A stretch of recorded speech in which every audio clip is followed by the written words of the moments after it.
బాల్కోటి గారు చెప్పండి లక్ష్మి గారు. బాల్కోటి గారు మీరేమంటారు? ఇప్పటి వరకు మీరు అమరావతి కోసం మాట్లాడతారు, లేదంటే ఆంధ్రప్రదేశ్ అభివృద్ధి గురించి మాట్లాడతారు. కానీ అంటే ఒక ఒక మతం గురించి, మతంతో మేళవించబడ్డ రాజకీయం గురించి, ఈసారి సంక్రాంతి గురించి, పోయిన సంక్రాంతి అంతా గత ఏడాది సంక్రాంతి, అంతకుముందు సంక్రాంతి అనుకుంటా, మొత్తం ఏంటంటే క్యాసినో గురించి మాట్లాడుకున్న పరిస్థితి ఉంది. ఇప్పుడు ఈ సంక్రాంతి తర్వాత మొత్తం ఈరోజు దీని గురించి మాట్లాడుకుంటున్నారు. అసలు సెట్టింగ్ ఏంటి? మనం ఉన్న చోటికి దేవుళ్ళ సెట్టింగ్ పెట్టుకొని, పోనీ అది ప్రభుత్వ కార్యక్రమం కాదు, అదేమైనా అచ్చట కాదు, అది ఏమీ కాదు, ఎందుకు ఈ ఏర్పాటు ఎందుకు జరిగింది అనేది ఎవరికి అర్థం కావట్లా. వైసీపీ నాయకులు ఎవరైనా జాయిన్ అయితే అడుగుదాం అనుకుంటే ప్రస్తుతానికి ఎవరు ఈ విషయం మీద అందరూ మాట్లాడడం అంటున్నారు. మరి ఎందుకంటారు? లక్ష్మి గారు ధన్యవాదాలు. మీకు డిబేట్లో పాల్గొన్న ముగ్గురు సహోదరులకి, అలాగనే మీ రాజు న్యూస్కి. వివాదాస్పదం చెయ్యకపోతే ఆయన జగన్మోహన్ రెడ్డే కాదు. ఈ రోజున ఆంధ్రప్రదేశ్లో ప్రతి అంశాన్ని వివాదాస్పదం చెయ్యాలి. ఇప్పుడు మీరు మాట్లాడుతుంటే చాలా ఆలోచనలు వస్తుంది. ఇందుగలడందు లేడని సందేహము వలదు, చక్రి సర్వోపగతుండెందెందు వెతికినా అందందే గలడు. జగన్మోహన్ రెడ్డి గారికి ఇది బాగా అర్థమైనట్టుంది, అందుకని తెచ్చి ఇంటి దగ్గర పెట్టుకున్నాం. సాధారణంగా హిందూ ధర్మం భగవంతుడి దగ్గరికి భక్తుడు వెళ్తాడు, భక్తుడి దగ్గరికి ఎట్టి పరిస్థితులు భగవంతుడు రాడు. ఆంధ్రప్రదేశ్ చరిత్రలో 16 మంది ముఖ్యమంత్రులు చేశారు. సంక్రాంతి పండుగ పేరు మీద భగవంతుణ్ణి ఇక్కడికి తెచ్చి పూజలు చేసి ఈ విధమైన కార్యక్రమం చేయటం అనేది ఎక్కడన్నా ఉందా? పైపెచ్చు 5 కోట్ల రూపాయల ఖర్చు. మీరు గమనించారో లేదో, కుందేలు పిల్లలను కూడా నడిపించారు అక్కడ. కుందేలు పిల్లలు, ఆటపాట, ఆ విలాసాలు. ఆంధ్రప్రదేశ్లో మొన్న సంక్రాంతి, భోగి సంక్రాంతి పండుగ చేసుకుంది ఒక ముఖ్యమంత్రి గారి, రాష్ట్ర ప్రజలు చేసుకోవాలా. అంగన్వాడీ టీచర్లు రోడ్డు మీదే ఉన్నారు సంక్రాంతి పండుగ రోజున. పారిశుద్ధ్య కార్మికులు కూడా రోడ్డు మీదే ఉన్నారు. అమరావతి ఉద్యమ మహిళలు 29 శిబిరాల్లో ఉన్నారు. విశాఖ ఉక్కు కార్మికులు రోడ్డు మీద ఉన్నారు.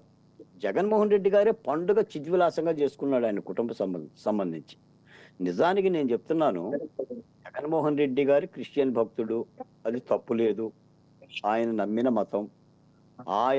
వాళ్ళ అమ్మగారు విజయమ్మ గారు కూడా 2014 ఎన్నికల్లో బైబుల్ స్వయంగా చేతిలో పట్టుకొనే ఆంధ్ర రాష్ట్రం అంతా పర్యటించారు. ఏ క్రిస్టియన్ కార్యక్రమం వచ్చినా, క్రిస్మస్ వచ్చినా 3 రోజుల పాటు పులివిందులు వెళ్ళి మరి ఆయా చర్చిల్లో చాలా చాలా నిబంధనలు పాటిస్తూ చాలా మౌనంగా చేతులు కట్టుకొని వాళ్ళు ప్రార్థనలు చేస్తారు.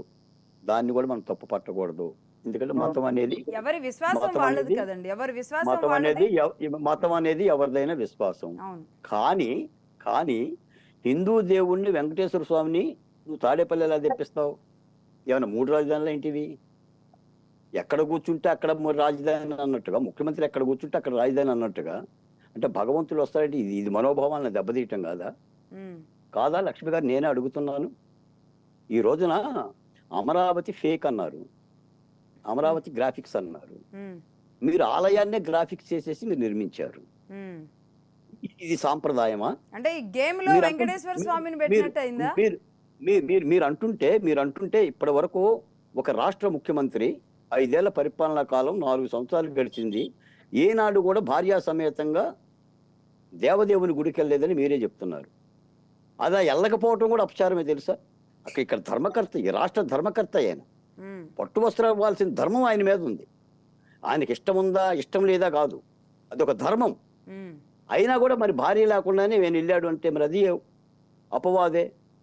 నిజానికి ఈ విధమైన కార్యక్రమాలు, అందుకనే అసలు ఆ జగన్మోహన్ రెడ్డి గారు ఇందాక మిత్రుడు చెప్పినట్టుగా ఆయన క్రిస్టియన్ ఓట్లు వరకే వస్తున్నాయి, మనకు హిందూ ఓట్లు రావాలని, అప్పుడు ఆ స్వామీజీని, ఆ శారదానంద సరస్వతినో ఏమో, ఆ విశాఖ స్వామిని పట్టుకొని ఆ గంగానదిలో మునిగి బొట్టు పెట్టుకొని నేను హిందూ అని చెప్పేసి అనిపించుకున్నాడు.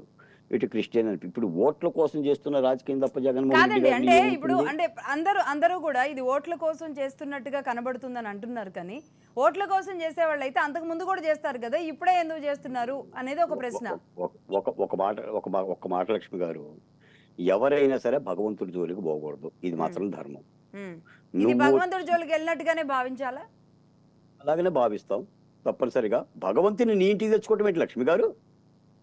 మీరు వెళ్తారు గుడికి, నేను వెళ్తాను గుడికి.